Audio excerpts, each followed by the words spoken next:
मैं जिस लड़के से प्यार करती थी, 2 साल तक वो मेरे साथ रहने के बाद अचानक एक दिन बिना बताए वो गायब हो गया। मैंने उसे बहुत तलाश किया क्योंकि उसने मुझे धोखा दिया था।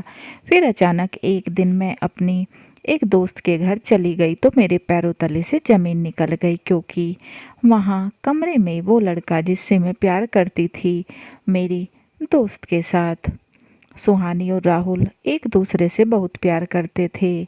वो दोनों 3 साल पहले मिले थे। राहुल ने सुहानी के जन्मदिन पर उसके सामने अपने प्यार का इजहार किया था। सुहानी भी राहुल को पसंद करती थी तो उसने भी तुरंत हाँ कर दी थी। उसके बाद उनके प्यार के 2 साल बहुत अच्छे से बीते, लेकिन 1 साल से राहुल सुहानी को बिना बताए कहीं गायब हो गया था। सुहानी उसे हर जगह तलाश कर रही थी। उसका फ़ोन भी बंद था। फिर अचानक एक दिन सुहानी को राहुल की कुछ खबर मिली कि वो कहाँ है। सुहानी राहुल से बहुत ज़्यादा नाराज़ थी। उसका मन तो कर रहा था वो उससे एक बार मिलकर उसे मार ही डाले, क्योंकि उसने उसे उसकी ज़िंदगी का सबसे बड़ा ज़ख्म दिया था। उसने उसे धोखा दिया था। इसलिए पता मिलते ही वो सीधा उसके घर पहुंच गई और वहां जाकर ज़ोर-ज़ोर से चिल्लाने लगी, राहुल बाहर निकलो, धोखेबाज कहाँ छिपकर बैठा है, मुझसे अभी आकर बात करो। सुहानी की बात सुनकर राहुल के मम्मी पापा बाहर आ गए और पूछा, बेटी तुम कौन हो और ऐसे क्यों चिल्ला रही हो, क्या हुआ? वो बोली, मैं सुहानी हूँ, राहुल की दोस्त। सुहानी ने पूछा, आप कौन हो?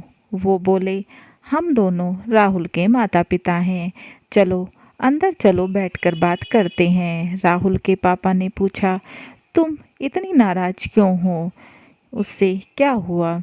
तब सुहानी ने उनसे सब बात बताई। तब राहुल के पापा ने जो बताया उसे सुनकर सुहानी के पैरों तले से ज़मीन निकल गई। वो बोले, बेटी राहुल ने तुम्हें धोखा नहीं दिया बल्कि उसकी मजबूरी थी तुमसे दूर रहना। सुहानी बोली, ऐसी भी क्या मजबूरी थी जो एक बार बात भी नहीं कर सकता था? तब राहुल के पापा बोले, एक दिन उसे चक्कर आ गए और वो बेहोश हो गया। हम उसे डॉक्टर के पास लेकर गए तो जांच के बाद पता चला उसे ब्रेन ट्यूमर है। राहुल ने शायद तुम्हें दुखी नहीं करने के लिए तुमसे यह बात छुपाई होगी। सुहानी की आंखों में आंसू आ गए। उसने पूछा, अभी राहुल कहाँ है? पिता ने बताया, जब से उसका ऑपरेशन हुआ है और इलाज चल रहा है उसने एक कमरे में खुद को बंद कर रखा है। वो उस कमरे में ही रहता है, ना किसी से बात करता है ना ही कभी बाहर आता है। सुहानी ने जब कमरे में जाकर देखा तो उसकी आंखें फटी की फटी रह गई, क्योंकि राहुल की ऐसी हालत हो गई थी। उसकी आंखें अंदर धंस चुकी थी, रंग काला और सर के सभी बाल गायब थे। वो बिल्कुल सूख कर हड्डियों का ढांचा बन चुका था। सुहानी उसे देखकर फूट फूट कर रोने लगी। सुहानी को देखकर राहुल पर्दे के पीछे जाकर छिप गया और जोर से चीखने चिल्लाने लगा, सुहानी तुम जाओ यहाँ से। राहुल के पापा सुहानी के कमरे से बाहर ले गए और उससे कहा, बेटी सबके साथ ऐसा ही बर्ताव करता है जो भी उसके कमरे में चला जाता है। जब से ऑपरेशन के बाद उसके सब बाल काट दिए और दोबारा आए भी नहीं, तब से वो ऐसा हो गया है।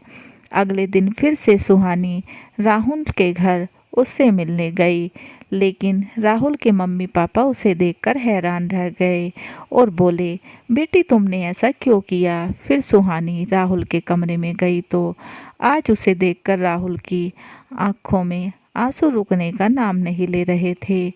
वो आज सुहानी से गले लगकर बहुत रोया। दरअसल सुहानी ने अपने सर के सभी बाल कटवा दिए थे और यह सब उसने राहुल के लिए किया था। राहुल ने उससे पूछा, तुम्हारे मम्मी पापा ने कुछ नहीं कहा? सुहानी बोली कि मैंने जब उन्हें तुम्हारी हालत के बारे में बताया तो उन्होंने कहा कि तुम एक नेक काम के लिए जा रही हो तो हम तुम्हें बिल्कुल नहीं रोकेंगे। राहुल बोला, तुम्हारे परिवार वाले बहुत अच्छे हैं। सुहानी ने राहुल का हाथ पकड़ा और उसे कमरे से बाहर ले आई और कहा, आज तुम मेरे साथ बाहर घूमने चलोगे। राहुल ने कहा, अब अगर मैं तुम्हारे साथ बाहर नहीं गया तो ये तुम्हारे प्यार और त्याग की तौहीन होगी और वह मैं नहीं कर सकता। और उसके बाद राहुल धीरे धीरे ठीक होने लगा और कुछ महीनों में ही पूरी तरह स्वस्थ हो गया। फिर दोनों ने शादी कर ली और खुशी से जीवन बिताने लगे। कहानी कैसी लगी कमेंट बॉक्स में ज़रूर बताएं और चैनल को लाइक एंड सब्सक्राइब करना ना भूलें एंड बेल आइकन को ज़रूर दबाएं ताकि ऐसी ही अच्छी अच्छी कहानियों के नोटिफिकेशन आपको मिलते रहें। And please guys support my channel. समाप्त।